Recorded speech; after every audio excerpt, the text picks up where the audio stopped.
we spent some time talking about Kevin Herter the other day, and how the potential growth of Kevin Herter, what that could potentially mean for the Sacramento Kings. Mhm. And I mean, I think the growth like potential there is incredible. We talked about his age, 24. Well, another player that has been talked a lot about this offseason, more because fans are like, hey, we're straight for next year, right? Like Malik ain't going nowhere. Mhm. Is obviously Malik Monk. And I think what a lot of us really fell in love with about Malik was the energy that he brought and that attitude, the swag, as people Mhm. would say when Shump was here, kind of That swagger. brought that flair back. Mhm. And what would Ric Flair have done to the Shark? Would have gave it A a low low blow. blow. He would have gave the Shark a low blow and bladed his forehead so he was bleeding in the process.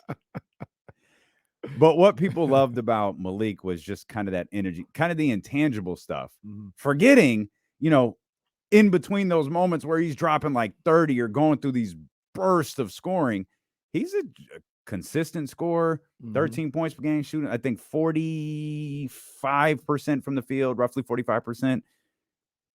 Like Kevin Herter, we talk about Kevin Herter, yeah, man. Kevin Herter, 24 years old. Malik's 25. Mhm. And while Malik seems to have a very specific role on this team that almost certainly isn't going anywhere, given the makeup of the starting lineup, is there growth in Malik's game?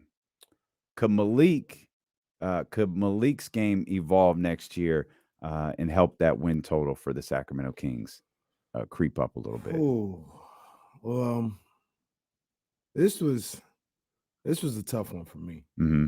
because that's my boy. That's my boy Malik Monk, and I'm trying to be realistic, temper enthusiasm, temper what I believe he could be. Hmm. Oh, But I just go back to I go back to why I like Malik Monk in the first place. And I'm like, yo, seeing Kentucky, watching him play there, I say, yo, this guy's amazing. This guy is amazing. He's the truth. He's one of the better guards when he was a freshman in Kentucky. He was one of the better guards I felt like I had seen in years. And I looked at him and I said, yo, I know he's a little undersized or whatever. He's like 6'2" or something like that. But the way he scores, this guy, he could be like Iverson. Like he has that type of scoring ability. hmm. Now he's coming to the league, and obviously he's not Allen Iverson. Like that's not what he is. But can he can he get can he be a 20-point per game scorer in this league? Yeah, yes, he absolutely can. But I'll ask you: can he be a 20-point per game scorer on Sacramento? Can he? So I'm Mm, asking the question of the question because what I feel like when you talk about Malik Monk is I feel like it's really just the opportunity. And he may not ever get that opportunity here in Sacramento. But I look at somebody like Tyler Hero, and I want to talk about Tyler Hero a little later. mhm. But Tyler Hero averaged 20 a game in the last 2 seasons off the bench as a sixth man. He takes 17 shots a game 2 years ago, 16 shots a game last year. Is there a world where Malik Monk gets 16 or 17 shots a game for the Kings? Um, He had he 10. took 10 last He had year, 10 last year. and his career high is 10.9. We'll round up, say 11 the year before with the Lakers. Mhm. Um, man, I don't think so. Hmm. Like 6 more shots per game? The other killer about that, and see, it's what this is what I mean opportunity as well, though. It's about the shots and the minutes. He played 22 minutes a game last year. Mm-hmm. You compare that to Tyler Hero. Tyler Hero, he ended up playing 34 minutes a game. So I don't believe What was the number that you asked? Could he get to 16? 16, 17 16. shots a night. So we'll just use 16. Mhm. He shot 16 plus times last year, 9 times. Mm. 17 plus 7 times. Mm.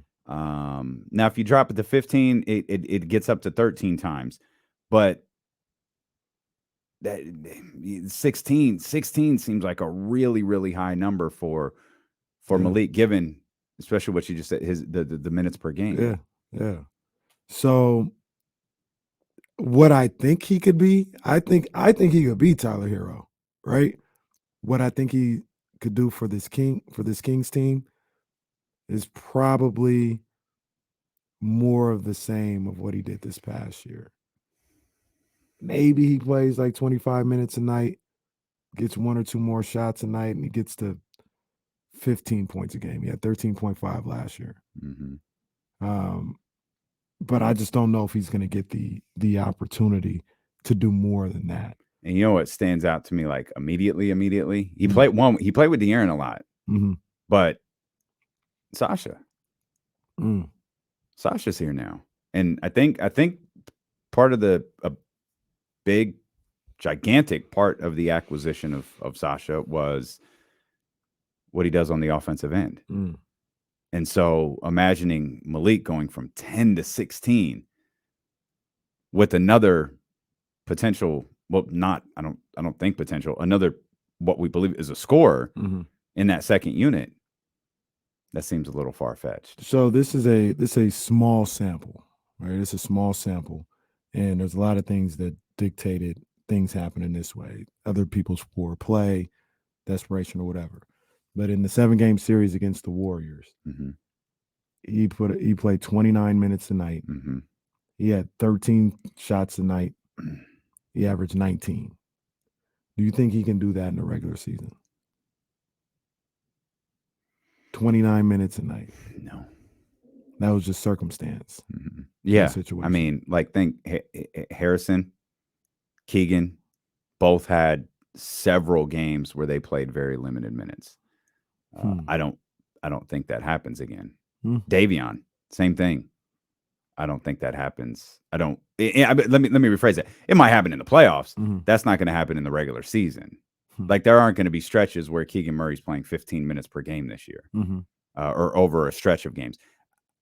I think the same is true for Harrison Barnes, though that could potentially be a different discussion for a different day. I think Harrison, games and moments when Harrison plays 15 minutes or something like that, I think that could be a little more prevalent this upcoming regular season. But is that because of? But wouldn't that be because of Sasha? I think when I say that, I think it's because of Harrison's play.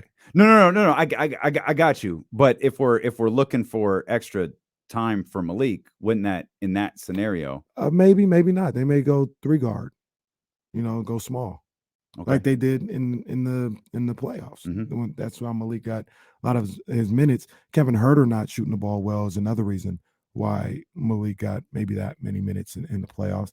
I don't think that will happen in the regular season. But I think they may potentially go a little bit more 3-guard lineup this upcoming season. And there's certain matchups, certain teams that you go against where you can get away with that. So to answer my own question, I don't think that's something that could happen in the regular season. 29 minutes a night for him.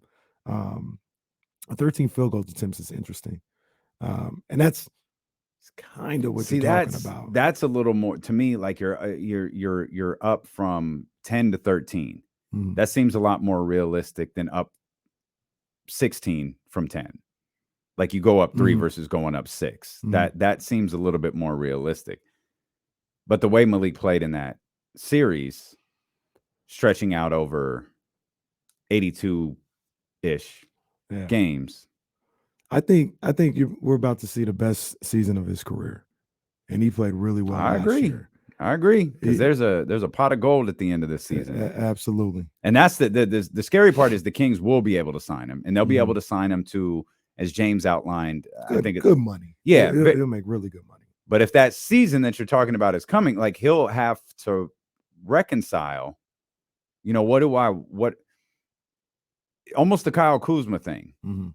He'll have the season that he has, knowing what he's capable of doing, and probably getting an offer from a team where he's not the sixth man, where he's a primary. He's what Kyle Kuzma was. We talk about what Kelly Oubre averaged 20 for Charlotte. He could get that offer, but is that better than what he's going to have here in Sacramento with a different role? Yeah, he's got and no one like Kyle. We talked about this with Kyle Kuzma. Kyle Kuzma's not wrong for wanting, for being able to stay in Washington and be the primary scorer and build something with Jordan Poole. Like, he's not wrong for that. That's his preference. That's what he wants to do. But it's something that I love Malik, but I don't think Malik is like the A1 player, the tier player that you build around like you do De'Aaron and Domas. Right. So those guys have the ability to be somewhere with a team that's still trying to figure some things out and cook. And there's nothing wrong with that. I think Malik is going to have those options. I just hope he doesn't take them. Do you think Malik will possibly get what Terry Rozier got offered? 4 years, $96 million.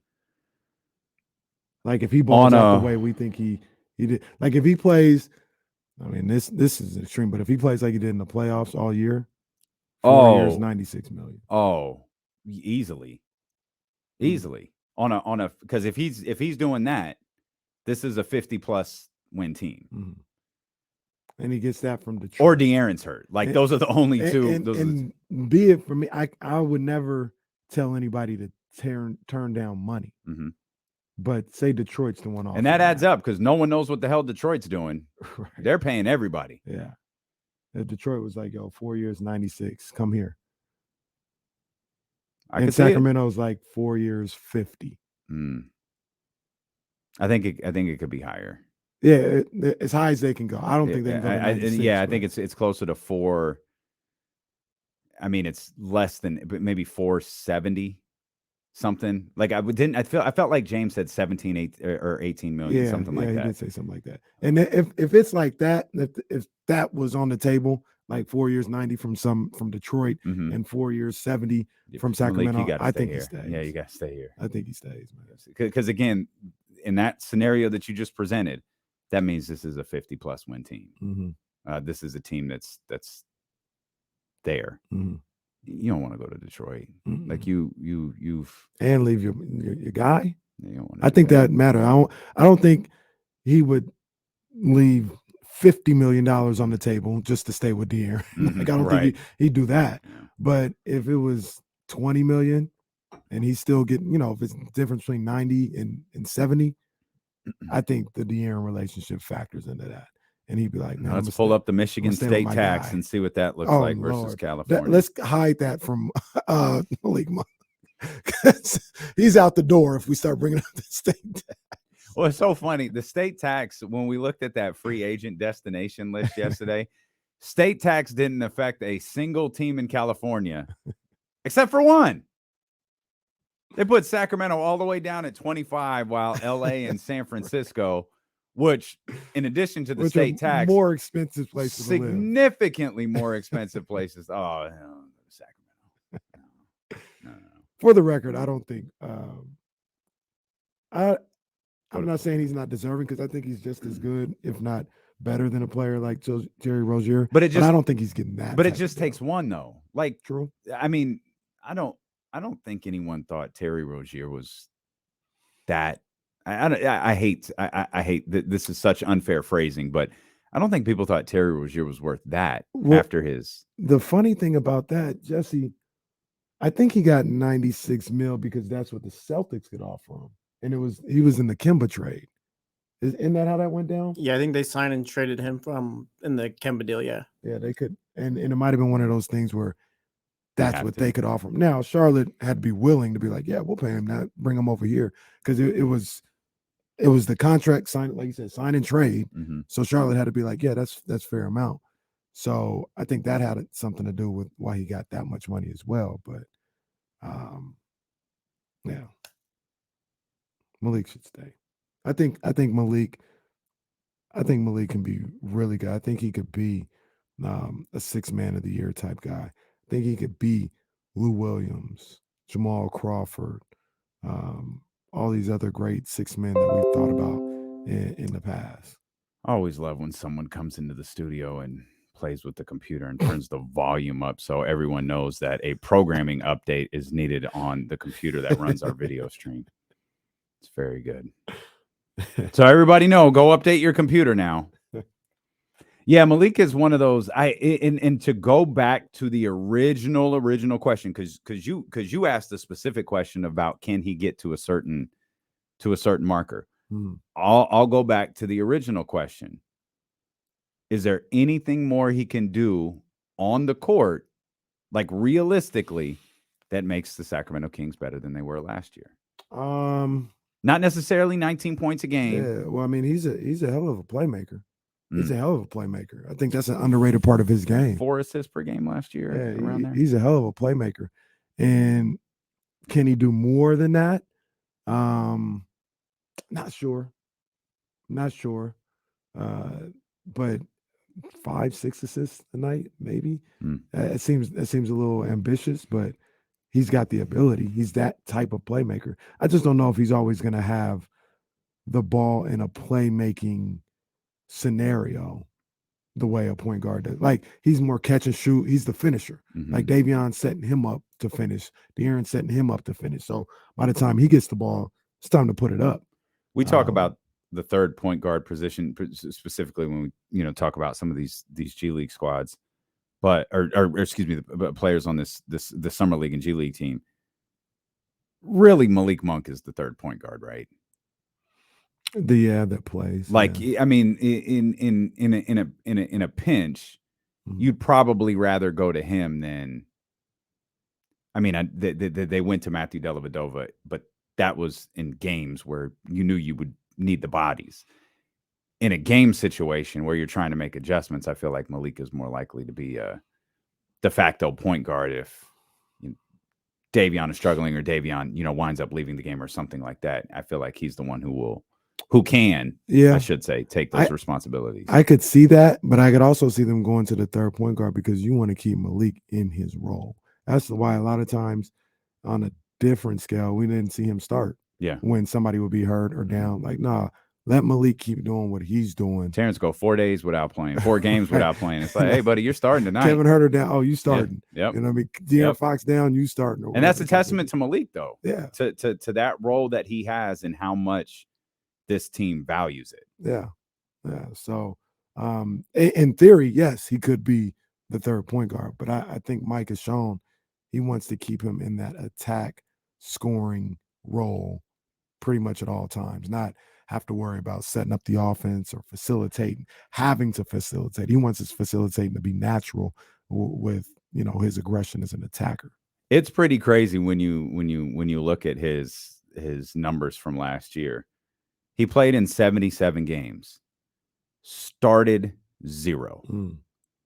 They did not go to Malik Monk one single time. He was so valuable in his role. Kevin Huerter, nope. It's going to be Terrence Davis.